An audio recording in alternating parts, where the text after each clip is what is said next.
Drama serial Duniyapur की आने वाली एपिसोड बहुत धमाकेदार होने वाली है, क्योंकि अब नवाब ने शामिर की जान के बदले नरोज आदम की जान मांग ली है और आने वाली एपिसोड में नरोज आदम की मौत होने वाली है। लेकिन शामिर अब अना का बहुत बुरा हशर करने वाला है। तो अगर अब तक आपने हमारा चैनल सब्सक्राइब नहीं किया तो जरूर करें। तो अब जैसे कि शामिर ने अना को बचाने के लिए अपनी भी जान दांव पर लगा दी, लेकिन अना आस्तीन का सांप निकली और उसने नवाब के साथ मिलकर शामिर और शामिर की कजन को गिरफ्तार कर लिया। जहां सबसे बड़ी बेवकूफ़ी नरोज आदम ने भी यही की कि उसने अना पर भरोसा करके शामिर को उसके साथ जाने दिया, और साथ ही साथ उसे ये भी शक था कि नवाब कोई ना कोई चाल चल रहा है। जहां अब मीर हसन की गलती की वजह से ना सिर्फ शामिर फंस गया है बल्कि नरोज आदम की भी जान जाने वाली है। लेकिन अब नरोज आदम ने हुक्म दे दिया है कि जाओ जाकर शामिर को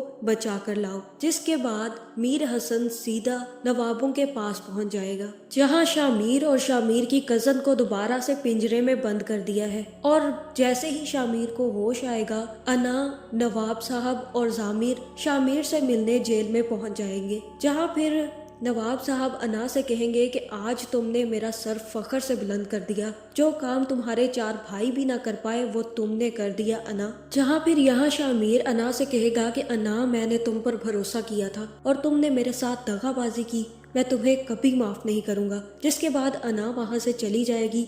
और जैसे ही मीर हसन को पता चलेगा कि अना को शामिर ने अपने पास रखा हुआ है, तो शामिर को बचाने मीर हसन वहां पर पहुंच जाएगा, जहां फिर सबसे पहले तो मीर हसन अना से मिलेगा और उस पर गन तान लेगा और उससे कहेगा कि तुमने बहुत गलत किया ना, मैंने तो यही सोचा था कि तुम हवाओं का रुख बदलोगी, लेकिन तुम्हें भी इस जगह की हवा लग चुकी है। तुमने बहुत गलत किया शामिर के साथ, वो तुम्हें बचाने के लिए सबसे लड़ गया और तुमने उसे ही फंसा दिया। जहाँ फिर अना कहेगी कि मेरी भाइयों के लाशों का बोझ है मुझ पर और मेरे कंधों पर, जहाँ से मुझे फायदा मिलेगा वहाँ से उठाऊंगी, और मैं ये सब कुछ करके रहूंगी जो मैं नहीं करना चाहती थी, क्योंकि अब मेरी अना का सवाल आ चुका है और अब मैं दुनियापुर किसी को नहीं दूंगी। जहाँ फिर अना मीर हसन से कहेगी कि जाओ जाकर मिल लो अपने कैदी से, और आइंदा अगर तुमने मेरे ऊपर गन तानी तो यही सबके सामने तुम्हें मार दूंगी। जिसके बाद मीर हसन सीधा शामिर से मिलने जाएगा, लेकिन शामिर जैसे ही उठकर खड़ा होगा तो शामिर की कजन कहेगी कि उतर गया तुम्हारा भूत मोहब्बत का,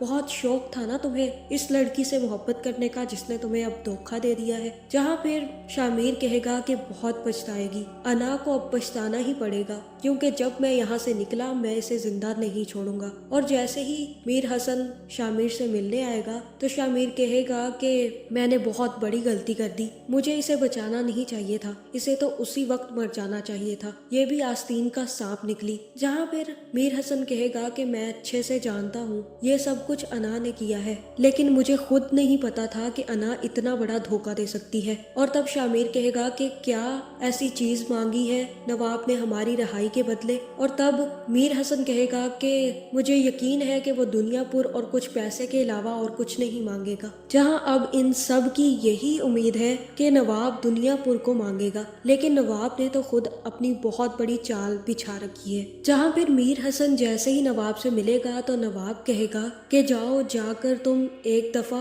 अपने साहब से बात करो और उसे कहो कि जो भी मैंने रकम मांगी है और जो मुझे चाहिए वो मेरे सामने पेश होगा, तभी मैं उसे बताऊंगा। जिसके बाद मीर हसन वापस चला जाएगा और साहिब को जाकर बताएगा कि नवाब साहब खुद आपसे मिलकर सब कुछ डिस्कस करना चाहते हैं। जहां फिर साहिब कहेंगे कि अब बच्चों की गलतियों का खमियाजा बाप को भुगतना पड़ेगा, अब मुझे जाना होगा और खुद उससे डील करनी होगी। जिसके बाद नरोज आदम नवाब से मिलने नवाब के पास पहुंच जाएगा, जहां फिर वो नवाब से कहेगा कि हाँ अब बताओ तुम क्या चाहते हो। तब नवाब कहेंगे कि मुझे 2 जिंदगियों के बदले सिर्फ और सिर्फ एक जिंदगी चाहिए, और वो है तुम्हारी जिंदगी नरोज आदम। तुम हो वो मेरे पाले हुए सांप जिसने मुझे हर जगह डसने की कोशिश की है, और अब मैं तुम्हारा खात्मा कर कर ही रहूंगा। जहाँ फिर नरोज आदम कहेगा कि ठीक है मैं मरने के लिए तैयार हूँ, लेकिन मैं एक दफा अपने बेटे से मिलना चाहता हूँ। जिसके बाद नरोज आदम सीधा जाकर शामिर से मिलेगा और शामिर से कहेगा कि तुम्हारी इस गलती की वजह से आज मेरी जान जा रही है, लेकिन तुम याद रखना कि तुम्हें अपनी दादी का बदला लेना है। इतना ही नहीं, तुम्हें अपनी दादी, अपनी माँ का ख्याल भी रखना है। जहाँ फिर शामिर ये बात सुनकर हैरान रह जाएगा और कहेगा कि बाबा आप ऐसा कुछ नहीं करेंगे, आप वापस चले जाएं, अगर वो मुझे मारना चाहते हैं तो मार दे। जहाँ फिर नवाब के आदमी नरोज आदम को पकड़कर ले आएंगे और चारपाई पर डाल देंगे। जहाँ फिर नवाब भी अपना आरा लेकर नरोज आदम को मारने पहुंच जाएगा, जिसके बाद नवाब नरोज आदम को बहुत ज्यादा दर्दनाक मौत देने वाला है। जहाँ फिर वादे के मुताबिक अना भी शामिर को आजाद कर देगी, जिसके बाद शामिर अपने बाप की मैयत लेकर घर पहुंच जाएगा और जाकर उन्हें दफना देगा। जहाँ अब शामिर अपने बाप का बदला लेने के लिए तैयार होने वाला है, क्योंकि अब वो नवाब को जिंदा नहीं छोड़ेगा और नवाब के साथ साथ अना को भी वो जिंदा नहीं छोड़ेगा। जहां सबसे पहले तो शामिर अपने बाप का बदला लेने के लिए जामिर को मारेगा और उसको इतनी बुरी मौत देगा कि वो तड़प तड़प कर मर जाएगा। जिसके बाद दोबारा से शामिर अना के साथ मोहब्बत का चक्कर चलाएगा और मुझे ऐसा ही लगता है कि उसी में फंसाकर शामिर अना को शादी वाले दिन मार देगा। इसी के साथ साथ शामिर ही नवाब की भी मौत का जिम्मेदार होगा, जिसके बाद ये पूरा का पूरा दुनियापुर शामिर के हाथ में चला जाएगा और नवाबों का कोई आदमी नहीं बचेगा। इस ड्रामे में कोई लव स्टोरी नहीं होगी और मुझे ऐसा ही लग रहा है कि इस ड्रामे में आखिर में मौत अना की होने वाली है और वो भी शामिर के हाथों से होगी। तो आपका इस बारे में क्या ख्याल है, कमेंट करके जरूर बताएं और ऐसी वीडियोस देखने के लिए हमारे चैनल को सब्सक्राइब करना ना भूलिएगा।